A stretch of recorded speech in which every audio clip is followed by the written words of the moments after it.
We're still keeping it fresh right here on News Network 93 FM, broadcasting from our studios on the Mona campus of the University of the West Indies. Thank you for listening to Fresh Start. I'm Sharon Hay-Webster. And I'm Clyde Williams, and you have joined us for the Counterpoint. In Counterpoint today, we are revisiting the proposal that was made some time ago to have the Office of the Political Ombudsman disbanded. Joining us for Counterpoint will be Dr. Dayton Campbell, a member of the Human Resources and Social Development Committee of Parliament, an MP, of course, a MP of Parliament that was looking at the issue. Also joining us is Danny Roberts, a member of the Board of National Integrity Action Forum, and of course for many persons they best know Danny as a long-standing stalwart in the union sector in Jamaica. Morning. NW, National Workers, but heads the Sierra Union Training Institute here on campus. Morning, Danny Roberts. Good morning. Yeah, man. That sounds like Dayton. Hello? Hello? It is. Yes, yeah, morning, man. Dayton. How are you doing? But Danny. Danny? Yes.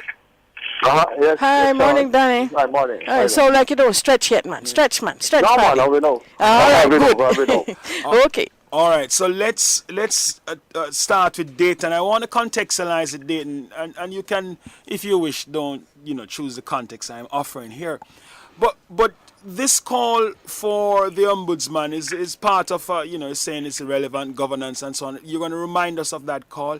But why have you been piecemeal? Why haven't you located it within a wider call for a reform of our systems of governance, including this particular aspect of it? Campbell. I'm not sure if I haven't. I've always asked for some fiscal discipline and for us to be a little bit more efficient in our governance process. And I do believe that the office of the Ombudsman is something that is important, but I'm not convinced that it is an office that has to be run for 5 years. Mr. Roberts, you have a take on that office? Yes, I think that the office of the political ombudsman is still relevant.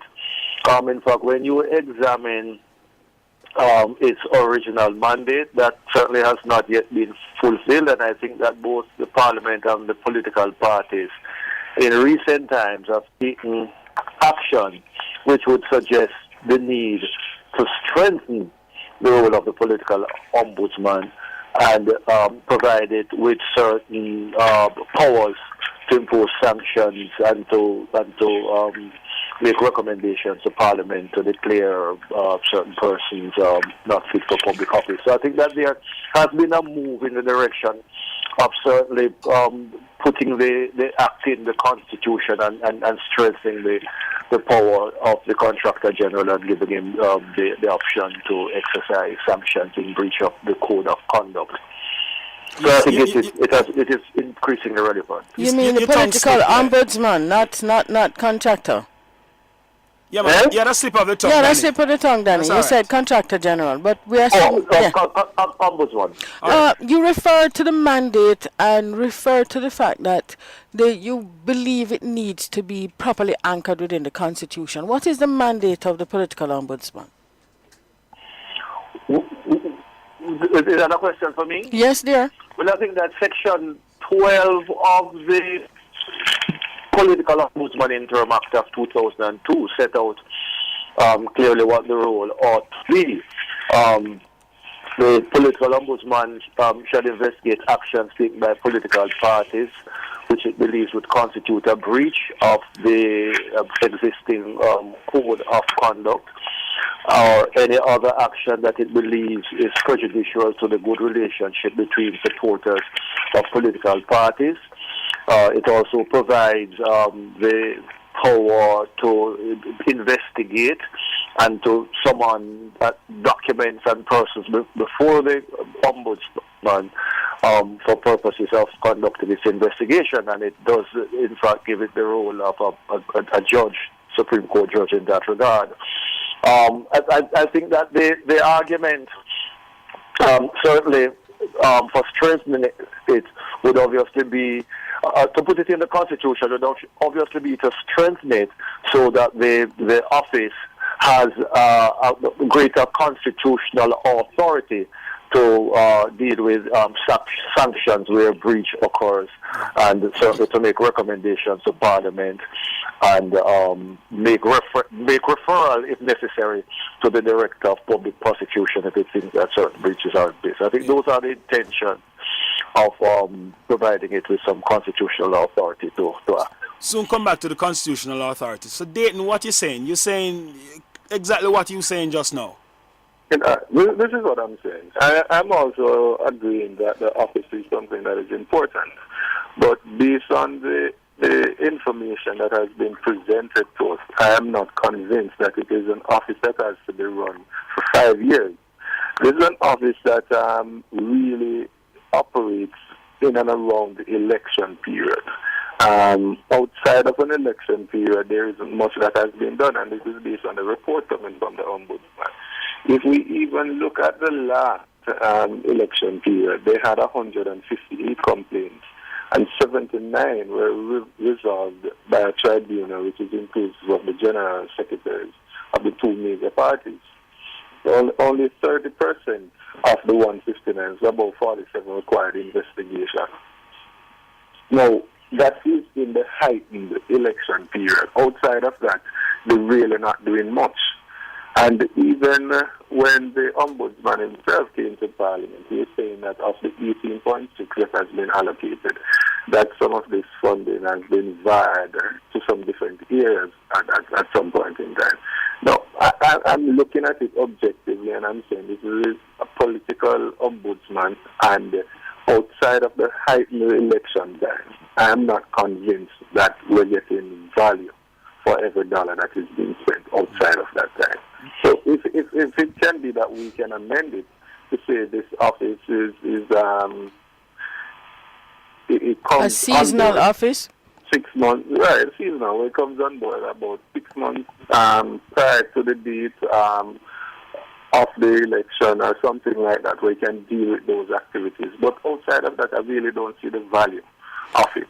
But then, Dr. Campbell, you'd have to have a fixed election date then, because in that case, unless you see the way the Constitution is structured now, and then the room for a leader to be able to, as in the Prime Minister, to call an election, he or she putting in, if you accept your call for a seasonal placement, so to speak, and the leader of the country now says, well, the political ombudsman is going to be reappointed at this time.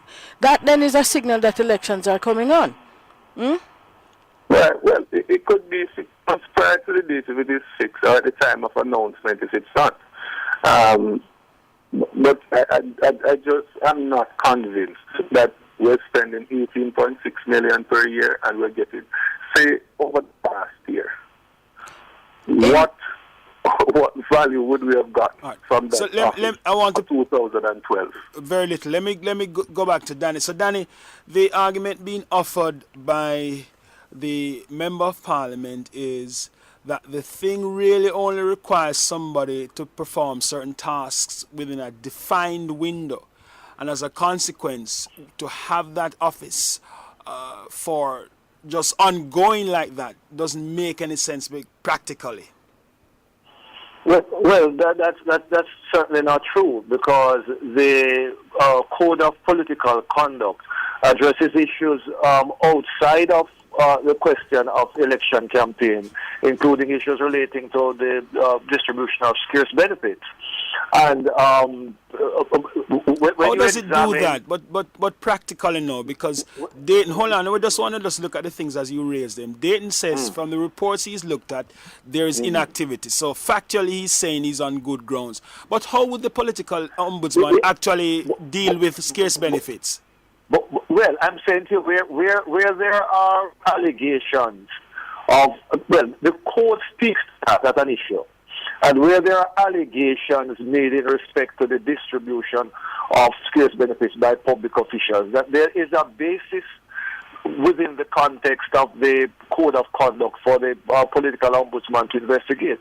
But the question raised about is the value for money and relevance is applicable to almost every single solitary public institution in Jamaica. No, man. No, Danny, that's... I'm sorry. I can't support you on that one, Danny. No, Give but- me an example. Hold on. I don't want us to move. can't help it out. Hold on, but I don't want it to move from... Hold on, just a Almost while. every single Yeah, but let's... and I don't want you to miss the point, you know.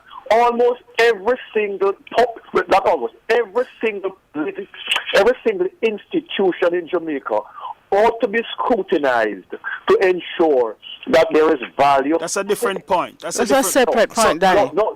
So, and the question, therefore, logically is, if the question is being raised in respect to the political ombudsman, Yes. with a view to making the position redundant because of it is Expenditure. perceived Yes, that yes. there's no value for money. Let's do a whole entire thing.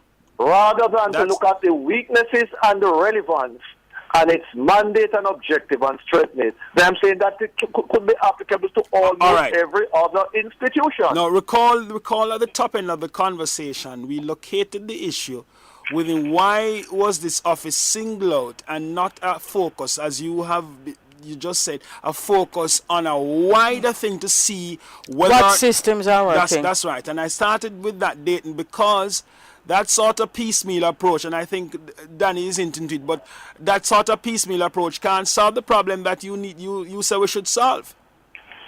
But in all honesty, I don't think that I can be classified as one who hasn't asked for that in relation to other institutions. I have always said that we need to cut the waste in the governance process. And That's what they call a soft position. I can't Yes. justify one wrong with another wrong. So Yes. because another institution needs also to be reviewed, doesn't justify that we should continue the political ombudsman to be hemorrhaged. Well, I'm going to shoot from the hip. Some people in the country say, hear this. Some people in the country say, you're a backbencher. Why don't you tell your government that they must reduce the size of the government and save some money at this time and leave the political ombudsman alone? I'm shooting from the hip or somebody from the road. That's it. Put it this way. I don't think that some of the persons who are calling for a reduction in the size of the government are quite clear about what they want. There you go. So Danny said you're not clear about the ombudsman role. No, but allow me to finish. Allow me to finish. All right, sorry. Allow me to finish. The reason is this. I don't think that you just make a wholesale thing to say that we only need 10 ministers. I think Nobody's saying that. Problems, the issues We that didn't are put a there, number. and you come up with the ministers. No, I'm just saying. You don't just look at it and say cut it. You look at the issues that are there. I think what you want is to ask the persons to be efficient, even with the consultant. That's what Danny said we should But are do. you getting value from money, Dayton? That's a question, you know. That is the position you have taken, that the office of the political I am going to ombudsman agree at with $8 you. million I am going does to not agree give with you you. value from money. All right. I am So going Dayton, to agree with I you think that if you what look we're at saying. the issues and you look at the ministries, Right. and it is that you don't All need right. the persons to do the job. I would agree with you. All right, so And hang I would on, say hang that on, in any Dayton. setting. Hang on now. That is the point. I come back to you, Danny, just now. That is the point, Dayton, that Danny and we are all making. We are saying you don't want to approach it in relation to the cabinet that way. You want to approach by looking at the performance and the task and what we need to do. Danny is saying leave I've the done public. the same thing for the political That's ombudsman. right. I gave you the statistics. I didn't just. No, I didn't no, just no. get up Danny, and give an opinionated statement Danny, about it. let's I wait. was based You- on informed. You don't want us to give you the position. statistics about the performance of the Jamaican cabinets. You stay there, Can I Danny. say something to you? Yes. Yes, Danny. There are persons who may very well argue that this is a vexatious proposal Yes, it is. when you think of where it originated. But Yes. importantly, it runs against the grain, Dayton, of what the consideration is of both the parliament and the political parties. Because the political parties wants to strengthen the code of political conduct, and the parliament wants to establish the office of the political ombudsman in the constitution.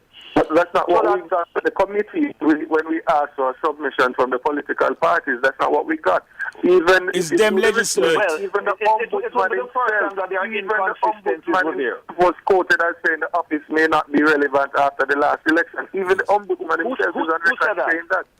The ombudsman himself is on record saying that. All right. So hang on. So what we have then, Danny, is one set of legislators in what was it, 2002, but this is the same administration, let's not lose sight of that. Yes. Yes. So in 2002, this administration said, because the executive dominates the legislature, says let's put this as an interim act with a view to making it a constitutional office. Then we come now to 2012, and we're having the political... 10 years later. The only thing the political parties can do is to say we are resigning from that position in the act From itself. 2002, Is that your understanding of the PMP's position? And here the danger that we run into. Now we just think needs to be properly analyzed. If we were to look at a number of other public bodies established by Constitution and look at its effectiveness, we could very well argue that we're not getting value for money because the objectives and the mandates are not met. Yes. But there may very well be valid reasons for that, having to do with the resources, having to do with the function of the office holder at the particular time, or various other reasons. Yes. Now, the question, certainly for me, to ask is on the face of it, is there a need for an oversight body to ensure that matters relating to political tribalism, the question of the distribution of scarce benefits, conduct, matters relating to the avoidance of confrontation, dealing with things of public utterances, freedom of access, is there a body that has a responsibility for dealing with those issues which are part and parcel of the culture of political tribalism? All right. We're And I going would to a come away break. with the answer yes. Okay. Well, No. Danny, Hang Danny, on, pause, Danny, please. We're going to run to a break, and when we come back, we're going to ask Dayton to answer that question and continue the conversation. Thanks, Danny Roberts. Thanks, Dayton Campbell. We come back after the break. We continue. From the University of the West Indies, Mona Campus.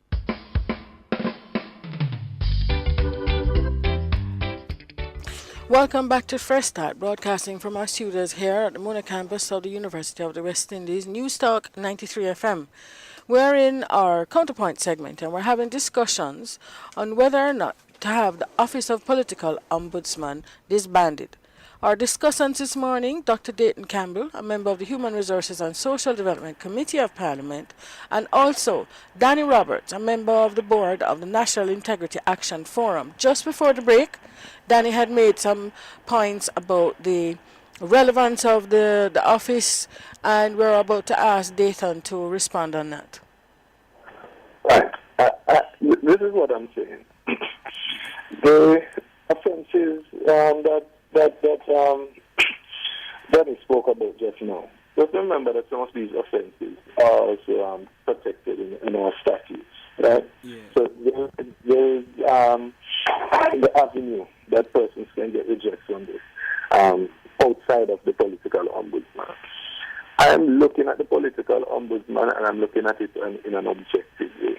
I'm saying, if it is that we have a 5-year period, and when you ask for the reports on this office, you get a report only in the year that... Dayton, I'm going to ask you, Dayton, as moderator, I'm going to ask you this so we can advance the conversation.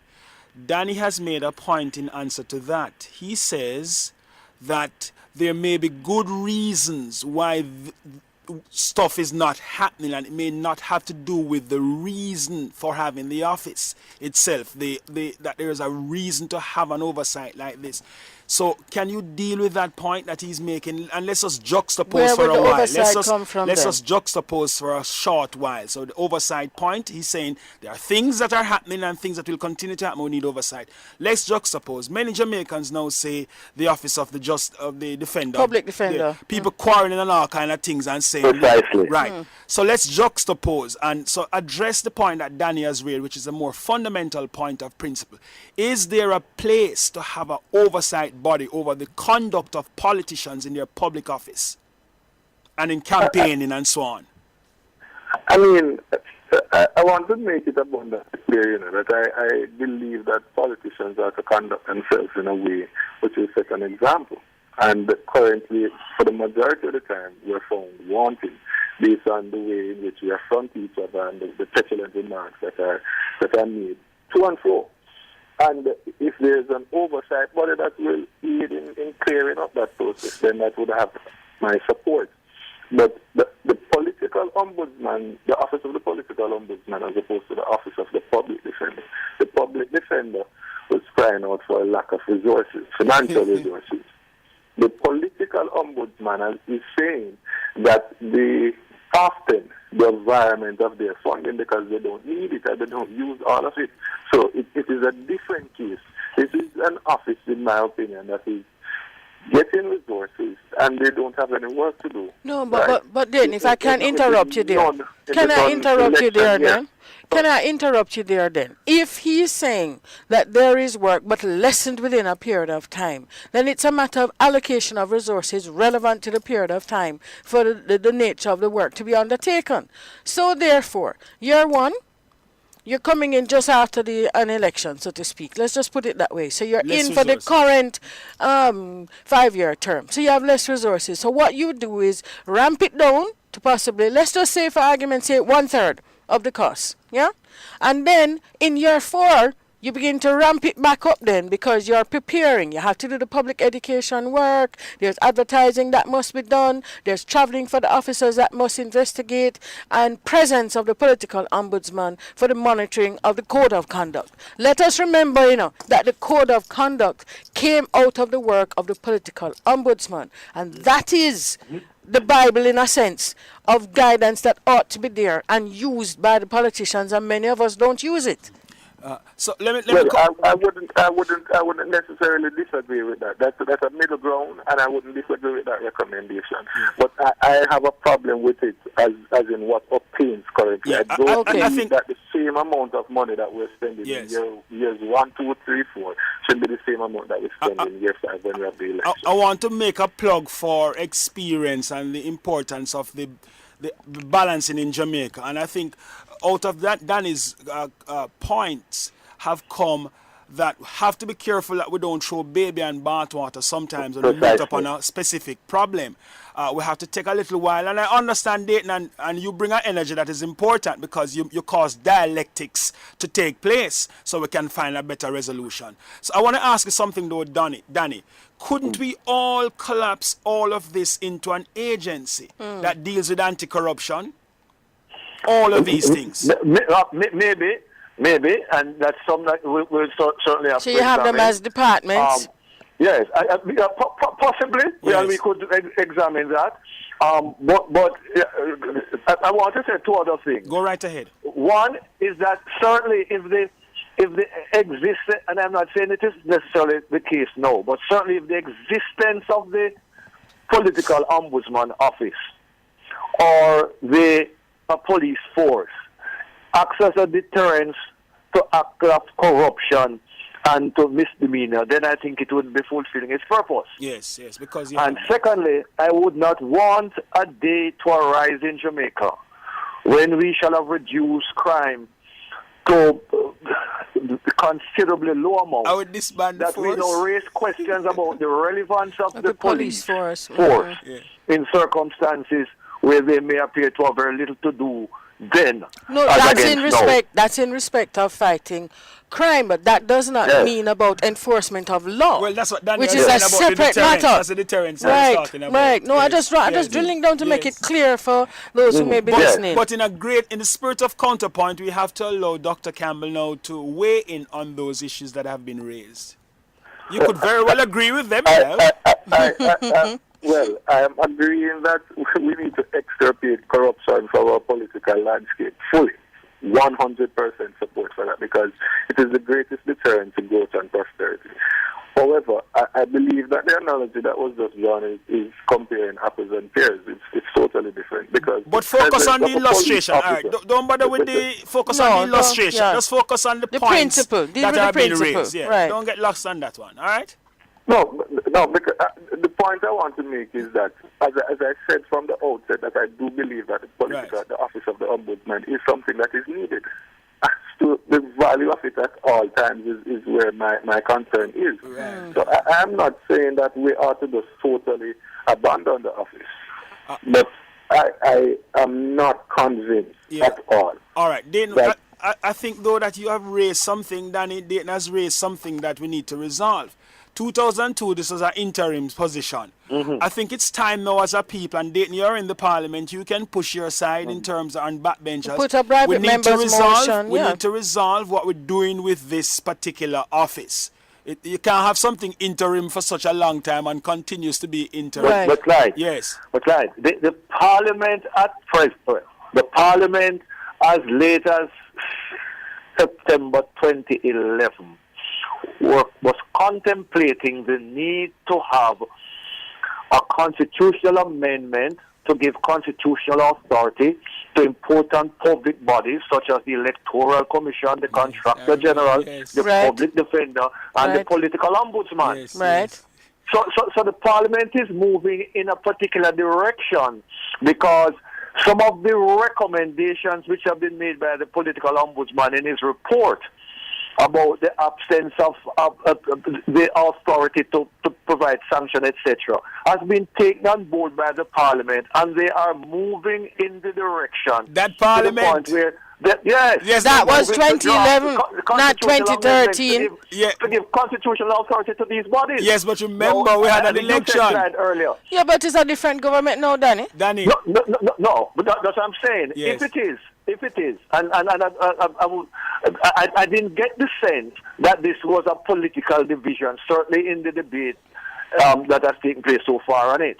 yes. I think that I'm of the view That there was there's a convergence. consensus Yes. across political things. Yes. Certainly about strengthening the code of conduct. Right? But then so how do you if there's- monitor it? If there is to be a reversal of that, I think you made a point, Clyde. That needs to be stated very clearly. That's right. Yes. That we are taking out the political ombudsman out of those public bodies, but we still want to strengthen the Electoral Commission, the Contractor General, That's right. the Public Defender, and whatever other bodies. So we need how- to be very clear. So if that's the case, then though, Dayton. Bring back Dayton in it. Dayton, how then where do you give this monitoring role? Because the truth is, if there is not the monitoring, you're just gonna have this explosion again of the breaches of public conduct. But again, I go back to my original point. I'm not sure of what monitoring is taking place currently. No, but No, man, it's still I'm not it's sure. still- deterrent. No, the deterrence. deterrent, it's there because they know the office is there and Deterrence. reports go in and the office holder will make the calls and there's respect for the office holder, I believe. No, but just because we're not in a harsh political environment in respect of electoral activity, there's this kind of step back to say, oh, well, do we really need it? But can I tell you, when the fire ramps up, the role of the office is very relevant. Dayton, I want to cause you to understand that many of us think that you have put a relevant issue on the table.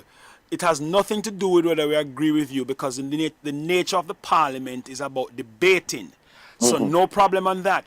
What we would urge is if we could push it to some resolution as to what is the government now saying about this office, because we can't continue to What operate. action is it prepared to take? Well, we had several meetings as a committee, and then the clerk of the House brought it to our attention that this is a matter that has to be referred to the cabinet for them to That's rule on. right. That's So right. That's where it is now. That's right. And that is above my pay grade. So I can't comment. Danny, your final words? Well, final word is that we sometimes need to try to be preventative rather than curative. And I'm sure Dayton can side with that. Yes. And if we see the need to have public bodies in place to ensure just and fair behavior and respect for human rights, etc., we need to have those in place and to ensure that they are strengthened and properly staffed and funded and effectively managed to carry out their work. I don't think we can resign or compromise from having those bodies which govern public behavior or behavior of public officials questioned as to their relevance. Didn't you have 40 seconds? Well, I want to agree with what was said as well, and that I'm also calling for us to conduct ourselves with a certain level of probity and transparency. We have to put those bodies in place that will strengthen this process. But I'm also calling for us to be efficient in our operations. And one thing I would have taken away from this morning is that I'm willing to compromise and to find that middle ground where we're able to get value for our dollar in our expenditure at all times. All right. Thank you so much, Dr. Dayton Campbell, Member of Parliament and Member of the Human Resources and Social Development Committee of Parliament, and also Danny Roberts, Member of the Board of the National Integrity Action Forum. Thanks for your conversation this morning. All right. Thank you. Yeah. Thanks. Okay, well, listeners, that was Counterpoint Conversation this morning. We're going to take a short break, and when we come back, we're going to be starting our big picture conversation early because I have a That's all right. Slight shift. It's the a land. slight shift It's the in our land schedule today. Of the So- flying fish. And we're, right. Barbados.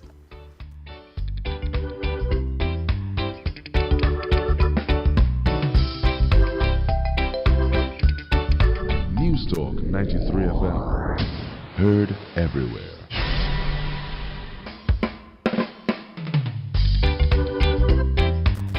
Welcome back to Fresh Start. Thank you so much for staying with us. I'm Sharon Hay-Webster. And I'm Clyde Williams. And we are now racing off to Barbados to take off a line from my co-host here. We're going to have discussions just now with Peter Wickham. Because we're looking at the elections that are underway today in Barbados. The return of Owen Arthur to the political forefront, so to speak. And joining us is political analyst and director of the Caribbean Development Research Services, CADRES, Peter Wickham. Morning, Peter. Good morning, Jamaica. Yeah, man. You vote already, Peter? It was there bright and early, so I've voted, I've done my civic duty, and I have the rest of the day to myself. Okay. Yes. Right. What are the lines looking like? What's the turnout like so far? Well, the tradition region-wide is pretty similar in that people tend to wake up and vote early in the morning so that the extra hour that they get, they can use for a long lunch or to spend time Wow. with the family. So Okay, I hear we go you. early. The lines have been very long at all the polling stations I've seen. At mine, I was in line for about 30 minutes. But very orderly, no major problems anticipated. We tend to go about the business in a fairly orderly fashion. And I was making the point to Antigua Radio yesterday that there were no observers in Barbados. We don't have a tradition of electoral observation here from outside. This is one of the peculiarities of our system. There's a very high level of trust between the political parties regarding the likelihood that things would go well. And today is no different. So long lines, heavy polling. I guess around 2 this afternoon.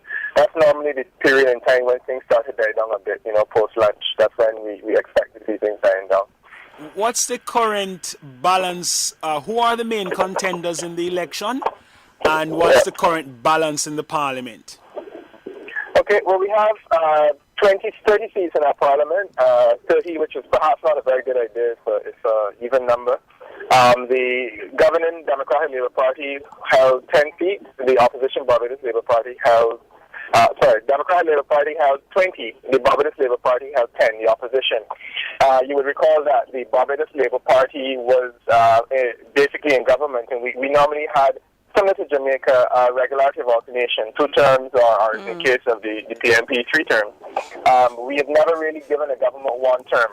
It's a very distinct possibility. This time it may happen, but this would be the first time in our history we've ever given a party 1 term. So the Democratic Labour Party has had 20 seats. The Barbados Labour Party has 10. And you're looking at Owen Arthur versus Fando Stewart. The normal thing is that we don't talk about likely outcomes on election day, and I know we have a regional community that's quite small, so I would just say for the time being that people are turning out and voting in heavy numbers, and the main issue in this election was, of course, the economy and the extent to which either party could fix it, similar to what happened in Jamaica when you had your election. Yes. The belief is that changing the government might fix the economy, or alternatively, keeping the government might fix the economy. I think that's really the huge political conversation now. I want to add quick something on Owen Arthur. Is this an unusual situation for someone who would have left the leadership of one of the parties, was Prime Minister, come back from having left the leadership of one of the parties to represent themselves again as a candidate, as leader, as head of the party, and possible Prime Minister again? Is this unusual? Is it the first time? It's unusual. It's unusual, and even more unusual in the sense that it has happened before, where Barrow served in opposition for 10 years, and then he returned to lead the government. But what's unusual is that it's just a short space of time, and I think this is where the comparison with Jamaica and also with Grenada comes in, where you have a person who is essentially done with the population, and they return. Owen Arthur has a lot in common with Dr. Keith Mitchell in Grenada, in that they both served for 15 years, and they were both removed from office with a very slim majority, popular majority on one side. So that's the way they're in a very similar situation, and the question is whether or not Mr. Arthur will continue this trend of leaders in these smaller islands where you are removed from office after a long time and then you are returned to office pretty quickly thereafter. But Barrow did do it before. But Barrow took 10 years to do it. If Owen Arthur achieves his feat, it will mean that he did it in 5 years, which is very historic, yes. You know, I want to raise another figure who had been involved in this transition, so to speak. Mia Mottley had taken over the BLP for a while. Has she had any role in this current electoral exercise? Oh yeah, she's had a big role. I think there was a bit of a concern early in the campaign where there was a suggestion that her job was promised to, the job of deputy was promised to someone else. But I think Owen Arthur's made relatively quick, efforts to fix that problem and to resuscitate it and demonstrate that, she definitely has a leading role to play in the new government. So Ms. Mottley has been on the platform and been articulating, her position as the party very robustly. But there's a question that there was some bad blood between the two of them. When Mia Mottley led the opposition and then Owen Arthur took back over. And she had some challenges protecting herself in his authority initially. But I think that time has passed.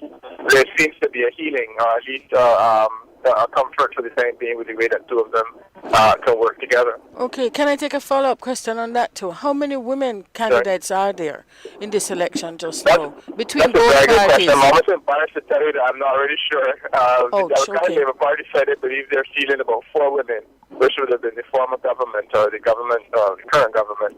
They're fielding about 4 women. The Barbados Labour Party, I believe, is fielding about 3 or 4 women. Ms. Mottley, along with a few others on that side. But the actual number is probably something I should be aware of, but it slips my mind now. Not many women candidates, though. The Barbados Labour Party has always had a better tradition of not only fielding women candidates, but fielding them in seats that were winnable. The DLP has had some challenges where in the last election they were able to return 1 woman to Parliament, and then Mara Thompson came along being the second woman, and she was in a relatively safe seat. But outside of that, the DLP hasn't really had a reputation regarding women candidates. Which of these parties would have had a longer bat at the wicket of governance?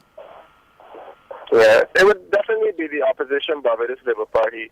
The Democratic Labour Party has some serious challenges now if it doesn't win this election. And my sense is that the DLP brought Barbados into independence. It has had some major challenges since then because it governed Barbados up to 1976. It was in opposition for 10 years. It got back in 1986, and it's had internal problems within a year of the death of its former leader, Errol Barrow.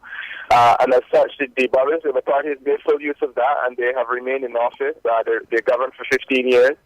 We had independence fairly recently, unlike Jamaica.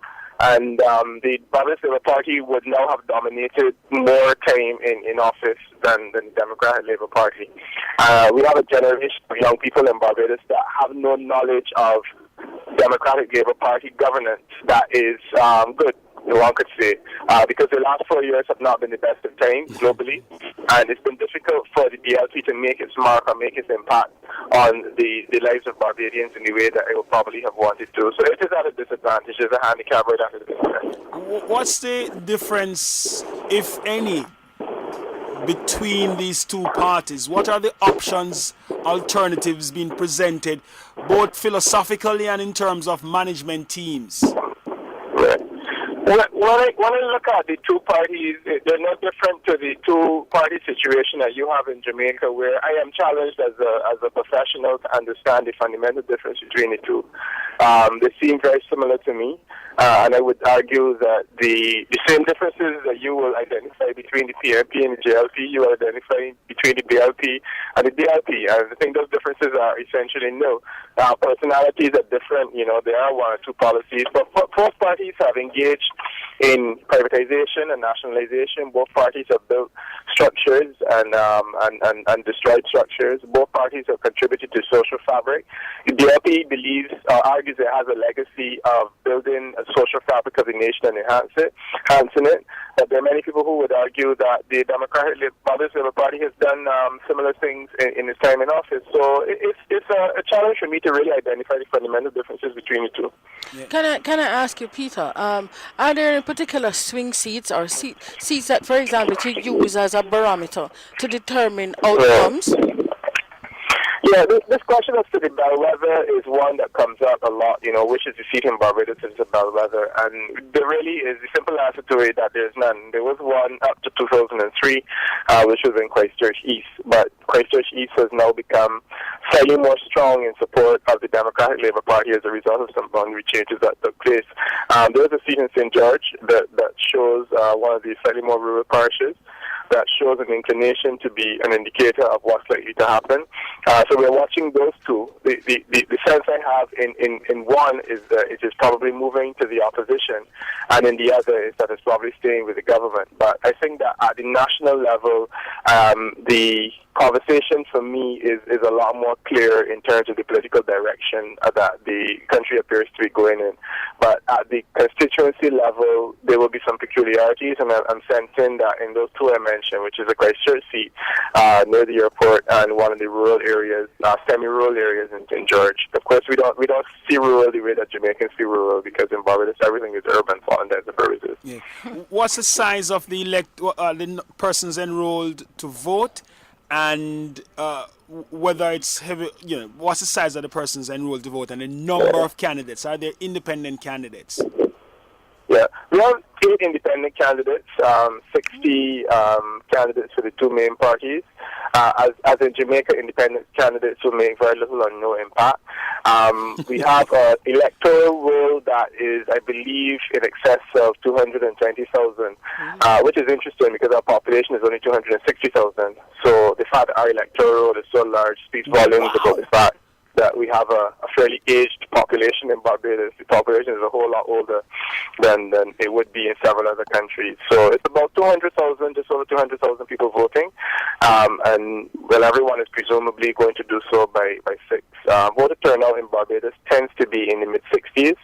However, we have the same challenges that you have with an electoral list that is dirty, and dirty with people who probably cannot vote. Peter, hold that thought on that dirty list challenge.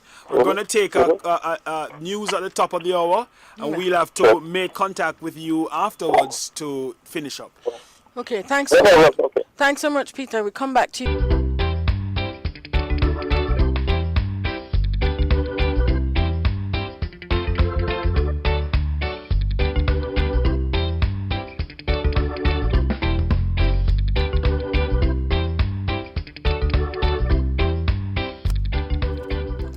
Welcome back to Fresh Start, broadcasting here from our studios on the Mona campus of the University of the West Indies. We're in the big picture and we're having discussions on the elections in Barbados. And just before the break of the NPR News, World News, we had taken a break from discussions with political analyst and pollster Peter Wickham in Barbados.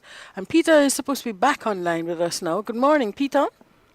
Good morning. I'm back with you. Right, you're back with us.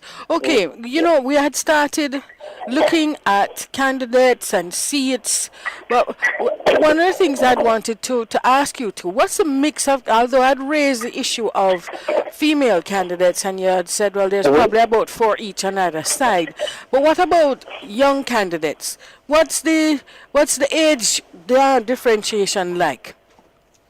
Yeah, well, the candidate base is generally in Barbados, I would say middle age. So you're looking at the bulk of candidates between 40 and let's say 55 or 60. That is normal. I think across the Caribbean and in Barbados is no different.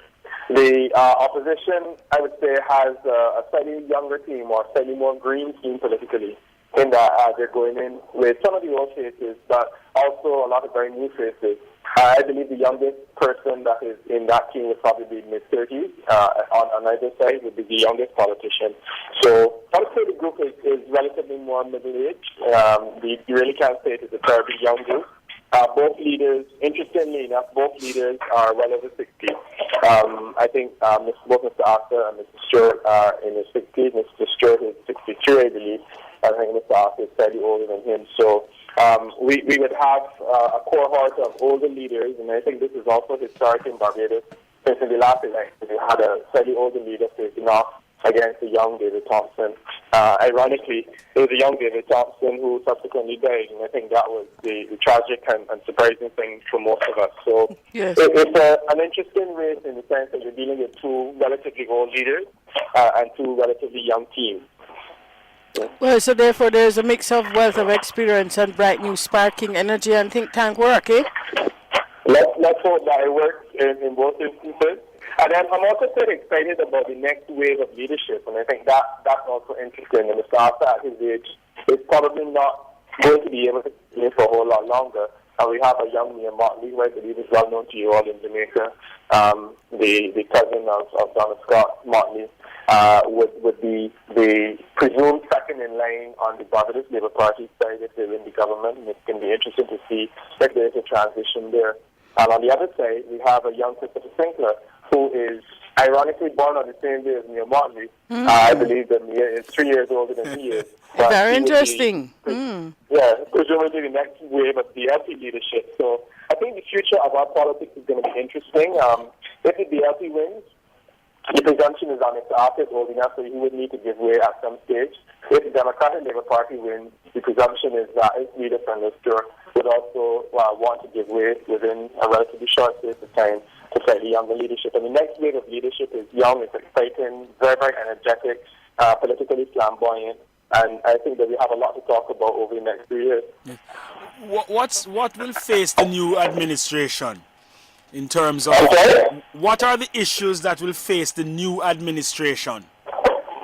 Basically, the economy. I think the economics is at the helm of everything that we're talking about now. I know in Jamaica, your challenge is dealing with the International Monetary Fund. I mean, Barbados is not there yet, but the presumption is that we would also not want to get there. And I think the extent to which either political party is able to keep us away from the International Monetary Fund as best as possible.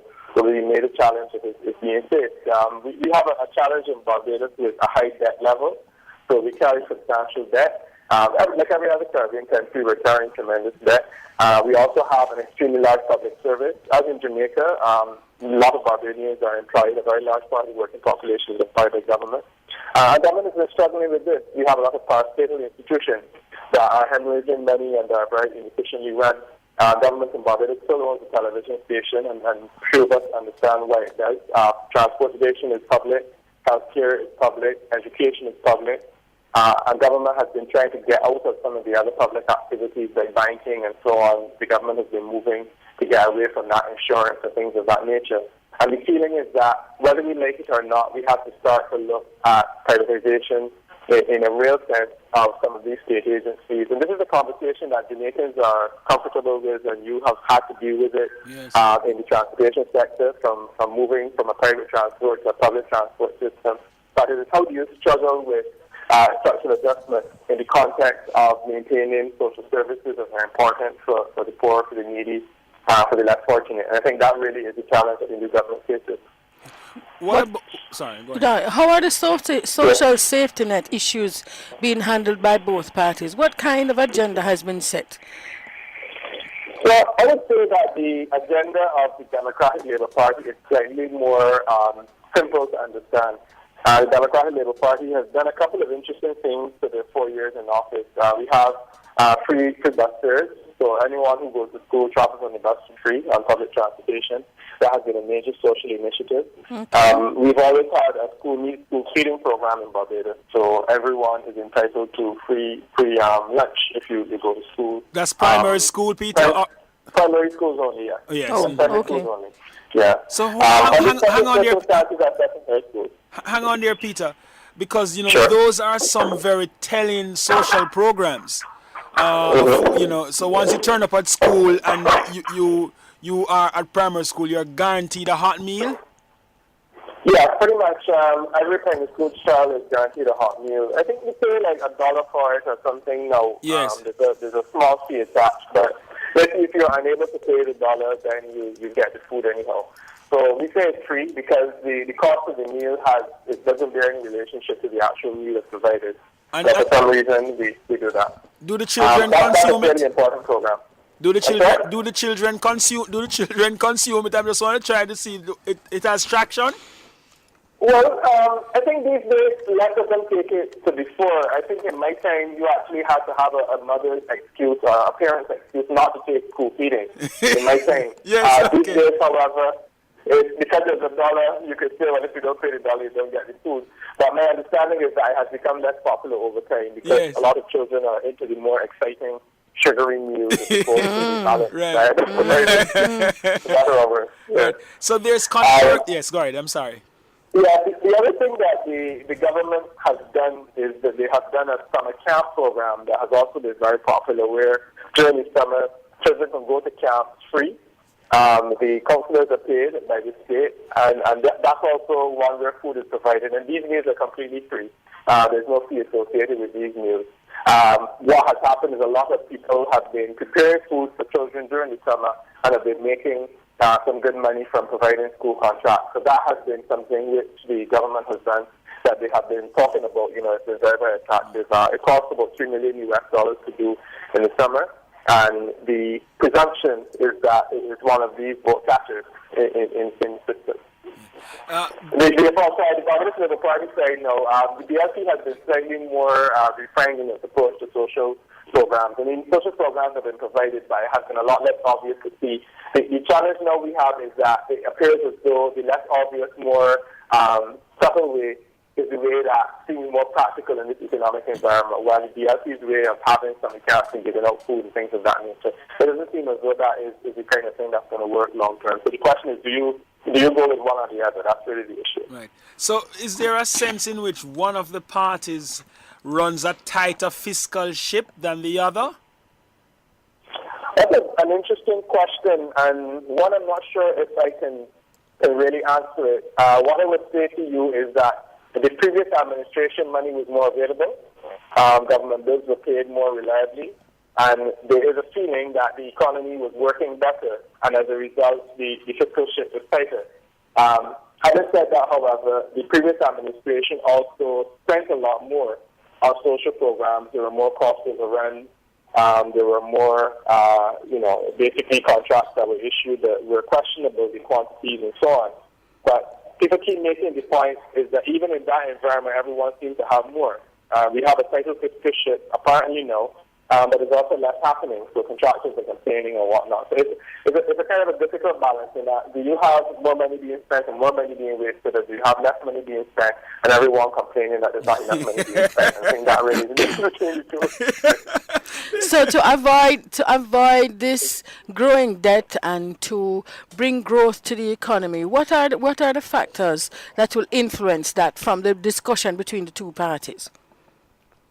Well, the Barbados Labour Party has been very clear that it's moving in the direction of privatization. I have to admit that I have a personal comfort with that discussion because I think it's something that all of us in the Caribbean have to wrap our minds around it, whether we like it or not. I mean, we have a tradition where in some of the Caribbean islands, government owns supermarkets, government used to own telecommunications, government owns all the buses.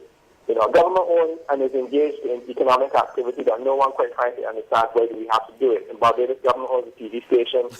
It used to own an insurance company and a bank. All of these peculiar scenarios that were consistent with what we understood for the 1970s, that was appropriate.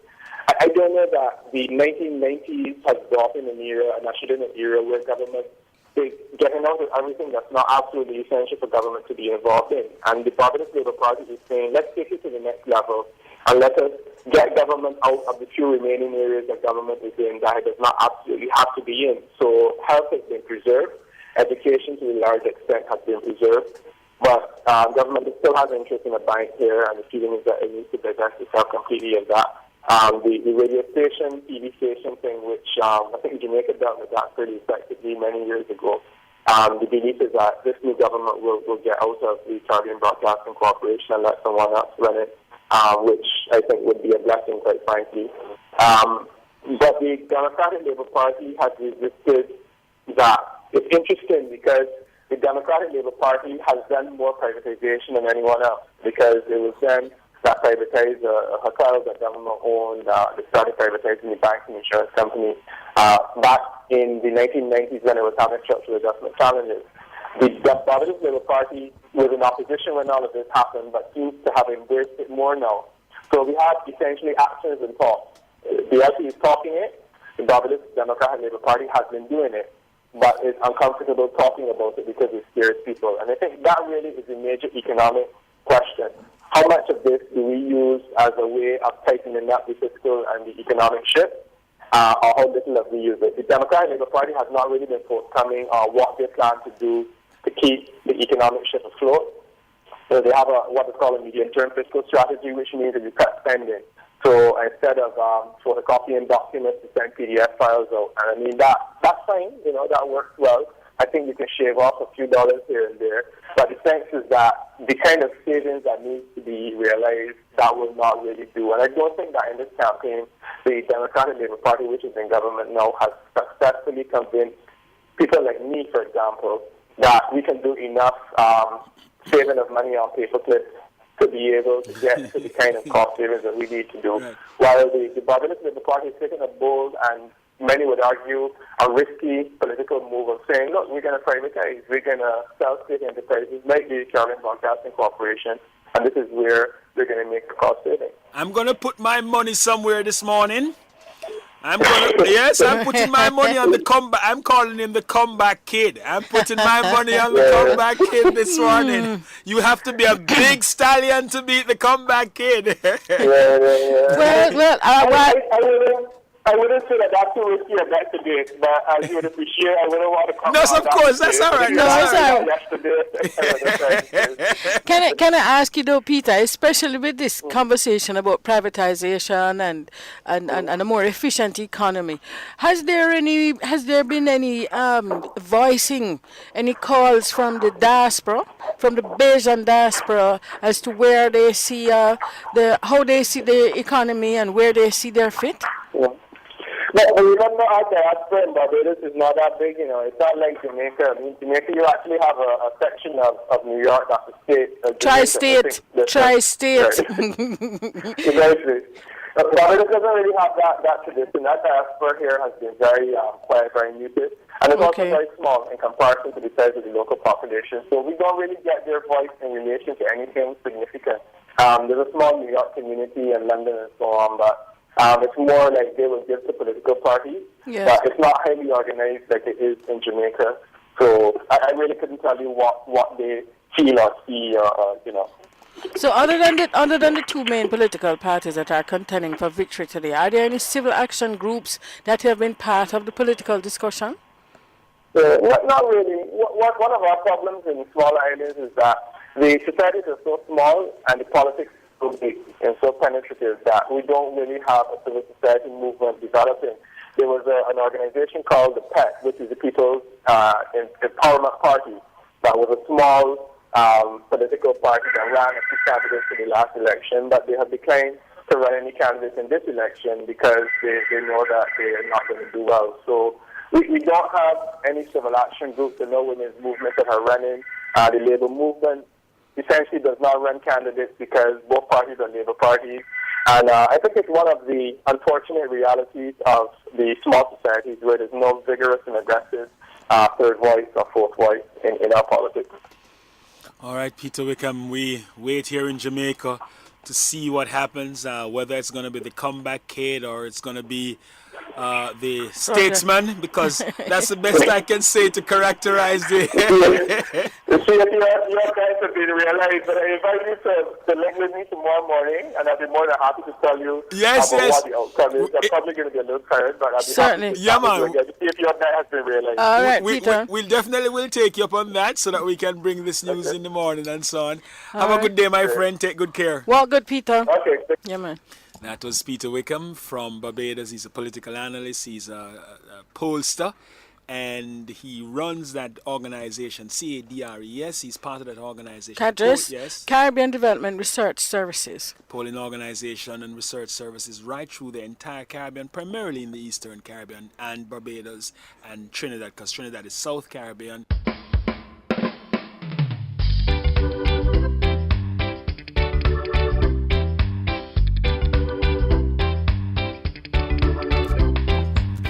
Welcome back to Fresh Start, broadcasting from our studios here at News Talk 93 FM on the Mona campus of the University of the West Indies. Well, we have a brand new feature this morning. It's called Energy Watch, and it's sponsored by Petcom. And that's it. It's actually called Energy Watch, brought to you by Petcom Jamaica Limited, racing into the future. And we're having discussions this morning with the coordinator of the Energy Conservation Project here on campus at UWI, Mr. Stanley Smelly. Good morning, Stanley. Hi, pleasant good morning. Morning to you, too. All right, and Clyde is here with me, too. Yeah, what go on, Stanley? Yes, Mr. Clyde Williams. Yeah, okay. man, that's Morning. fine. But Clyde is wonderful in the morning, yeah? So let me ask Great to hear that. Wonderful, Stanley. Now, Got lots of energy. Well, when we have to get up this early and be in your ears giving you the push for the day, we better have it. So you need to tell us then about our energy initiatives here on campus. What's that about? Is that just about turning off light bulbs and plugging out stuff? What's the energy initiative here on campus about? It's not just about that. I must say that on the Mona campus, our aim about energy efficiency and energy conservation is about how well we can manage our energy. And in order to do that, we have to get a better idea of exactly how we utilize our energy.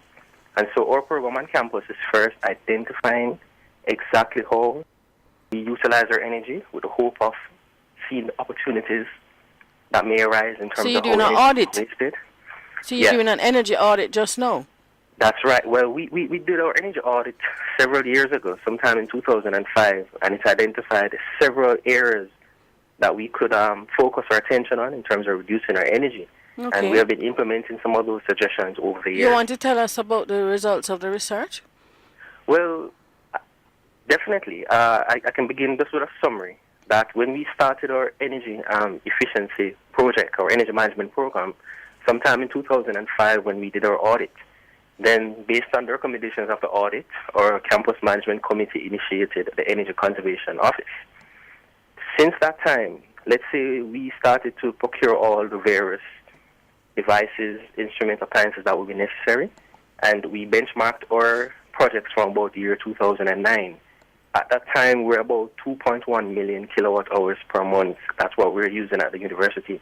And up until when we implemented the bulk of these projects, and we used the end of 2011 as a benchmark to compare energy conservation in the year 2011 versus energy conservation in the year 2008, what we realized is that we experienced a 1% reduction in the overall energy consumption when 2011 was compared to 2009. Now, this is so significant because between 2009 and the year 2011, significant expansion occurred on the campus in terms of new buildings going up, new services being offered. That's true. And so in real terms, when we calculated it, we were able to save in the region of over 200,000 kilowatt hours per month. And that is just in terms of kilowatt hours. Based on how the university is built by JPS, being such a large consumer of energy, we're built for both kilowatt hours and also our energy demand, that's kVA. And so there are various measures that you can implement that will impact kVA versus measures that will impact kilowatt hours. And so in both cases, kilowatt hours and kVA, we were able to see significant reductions to the point where, as I indicated, in 2011, we were actually using less energy than we were in 2009, in spite of the significant expansion in new buildings and services. What are the strong points, the measures you have implemented? What are the ones that stand out that you have? Okay, well, the one that was most significant in my mind was the lighting retrofit project. Now, most commercial or office spaces, so to speak, will utilize what we call a linear fluorescent tube. The long one. That's not, The long round one. that's not the one that you screw in. We know that we move from incandescent to fluorescent, to compact Right. fluorescent, and you screw those into your light socket. Right. But in offices, schools, You and use the universities, sausage-looking ones, yeah. The long That's sausage-looking ones, right. what we did, we changed out the existing one at the time, which was a 40-watt tube, and we replaced those with a similar type, but it utilized 32 watts as opposed to 40 watts. However, in order for this fluorescent tube to operate, it requires a ballast. And the ballast at the time that was being used was a magnetic ballast. The magnetic ballast pretty much allows the energy that's coming from JPS to energize the lamp and allow it to work properly, so to speak. And when we changed out our magnetic ballast to electronic ballast, and at the same time we changed our 40-watt fluorescent tubes to 32-watt tubes, we call that our lighting retrofit project. And that project gave us reductions in our lighting energy use between some 27 and 37% reduction. Wow. Now, that was huge Yes. because on the Mona campus, we retrofitted some 11,000 of these. Wow. Okay. Have you, what percentage of the bulbs, you know what I mean? What percentage is the 11,000 of the total? The 11,000 just give an idea of how huge the campus Yes, really yes, is. yes, And in order for our project to really record numbers that would have dent the bottom line in terms of our overall energy, we had to focus on at least 80% of our total load. Okay. So in the case of, say, a home or an office, it would be good to take a similar approach. So if you can afford to change out all your lighting to a more efficient type, then that would be a good thing. I want to ask you a quick question because you see it's the money up front. Oftentimes people get a little worried about when you looked at what you had to spend in the retrofitting and the savings that you would get. What kind of time period if you did that kind of work? Oh, What kind of You time get the period for return on investment, those yeah. Well, savings? in our case, this project was a typical, one of the best investments you could make because you would invest. I don't remember all the figures off my head, but Yes, just sir. one example. Let's say we invested $1.2 million to change out, say, 200 lamps. Yes. Then based on the cost of energy, electricity from JPSC in 2011, now it's even higher. But based on the cost then, we were able to save $1.2 million in about 11 months, going to a year. So within 11 months to a year, you already Got the pay back for return. itself. Okay. And then this device, being a more modern technology, it lasts several times longer than the one it replaced. And so we're able to get up to 3 years use out of these devices without having to change the tubes again. And in the case of the ballast, that can go up to 25 years. So in a nutshell, you can easily pay back for a project like this in under a year or a year at most. And this it is will last for several years. light So it's a very good retrofitting. investment. The light retrofitting project. That's for Stanley? the light and retrofit project. Right. Yes, I But just there want are to- many others. Yes. Okay. But just to stop you just 1 minute though, Stanley. And notice you speak about still the use of the fluorescent and electronic ballast. Yes. What about LED?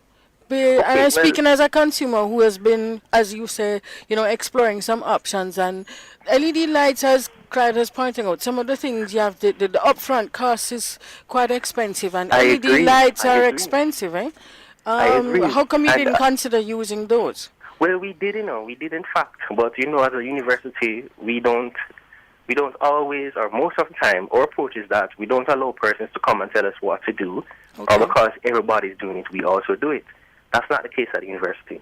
We actually carry out our own due diligence. We begin by doing pilot studies, and there are various things that we look at during a pilot study. And in the case of LEDs, before we decided to go ahead and retrofit these 11,000 fluorescent tubes, we in fact installed some 160 LEDs in a set location that's at the main library in West Indies Collection. And we were able to determine the exact savings that we could get from LEDs if we move from 40-watt fluorescent tubes and magnetic ballast to LEDs. And we compare the savings for LEDs with the savings that we get from going from 40-watt fluorescent tubes, the magnetic ballast, to the 32-watt fluorescent tubes, the electronic ballast. And when we did it, in the case of fluorescent, I indicated that based on the configuration at the time, you can get between 27 and 37% reduction. In the case of LED, the savings was just 44%. So even though it is higher, that was encouraging. However, when we carried out the test and we looked at the quality of light, we looked at how persons in the area adjusted to this type of light, because the light that comes from the LED is different from the light that's true. that comes from the fluorescent. Right. And you probably wouldn't realize, but your brain adjusts to so many things that we take for granted. Okay. And so the moment you change from one type of light to another, it takes you quite a while to adjust. And from our pilot study, some persons just never adjusted. And they found it difficult to read using the LED lights that we chose at the time versus the fluorescent. Now, this was 3 years ago, sometime in 2009. And at that time, the LEDs cost us about $6,800 for this one LED tube.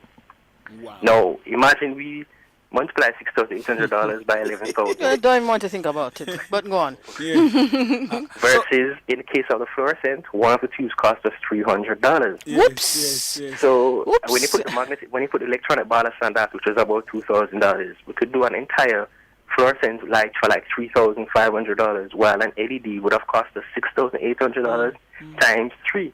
All Because about we're putting 3 tubes in each fixture. Oh, So I in see terms what of you mean. Right. the cost, it was just prohibitive. Okay. And we looked at payback, Yes. quality of light, and maintenance. Because you look at your operating costs, and that involves what you pay JPS for your light every month, and the fact that some things may go wrong and how much it costs you to replace. Right. And when all things were done, the LEDs would have paid back for itself in about 4.5 years, versus the fluorescent tube, which have paid back for itself in under a year. Okay. Now, you do the math. yes, No, yes, no, yes, you yes. don't. Clear, sir. Clear, very clear. Yeah. Other projects on campus concerning energy conservation. What Yes. about use of solar and heating? Well, we also went ahead And wind did- turbines. Oh, well, we only use those in tests for educational purposes, because based on the location of the university, it's not considered ideal at this That's time. the for wind us to- turbines, you mean? For the wind turbine. Okay, However, all right. However, I must mention that when you think about reducing your energy, alternatives is the first thing that comes to your mind. But remember, you need a larger capital, a larger amount of money to start up. And it takes a little while longer to implement. Right. But energy conservation and efficiency actually can give you similar benefits, because at the end of the day, you're actually utilizing far less energy, and the cost to do so is less. So for us, we went ahead and we did power factor correction. That's improving our overall energy efficiency by using special capacitors that allowed us to do that. And that since recently, the government has now begun to exempt taxes from equipment such as those, because they realize that they can lead to significant energy savings. In addition to that, we utilize... What's that piece of equipment? Capacitor. Yeah, what is What's it? a capacitor? Yes. Explain Well, that to us. a power factor device pretty much says, okay, JPS, let's use your fan, for example, because your fan, in order for it to spin, it will take electricity from JPS, and then there's a special mechanism inside a fan that uses that energy to cause the fan itself to spin. So it creates what you call a magnetic field. And when you have the electricity and magnetism, then you get motion. But in order to maintain that magnetic field for the fan to continue to spin, you need a constant supply of power. And that is separate from the power that's required to actually make it spin. You need one to make it start spinning and continue spinning, but one to actually make it spin. So if you look at it to say, okay, this is my true demand that I require from JPS, being, say, 100 kVA for our example. But in terms of what you really need, it's probably just 80 kVA.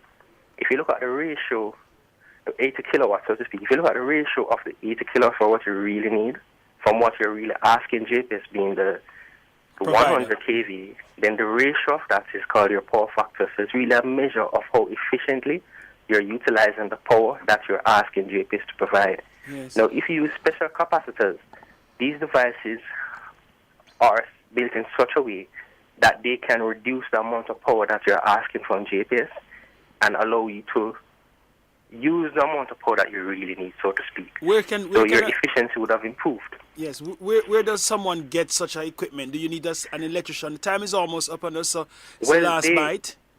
Well, in our case, we had a consultant that assisted us in importing it from India. Okay. However, there are local companies that also manufacture the device, but based on the sizes that we required, we were getting a better product from overseas. Okay, that's all right. You will need a contractor, but there are some devices that you can buy that does the power factor correction that you can simply just plug into your wall, just like any other appliance, and then you plug that appliance into the device, and this is perfectly legal. So you don't always need an electrician in order to do it. It depends on the size. Stanley, you have opened my eyes this morning, Stanley. We got to run. Thanks a lot, Stanley Smelly from UWI. From the Energy Conservation Project here. Thanks so much, Stanley. Yes, thanks for having me, both.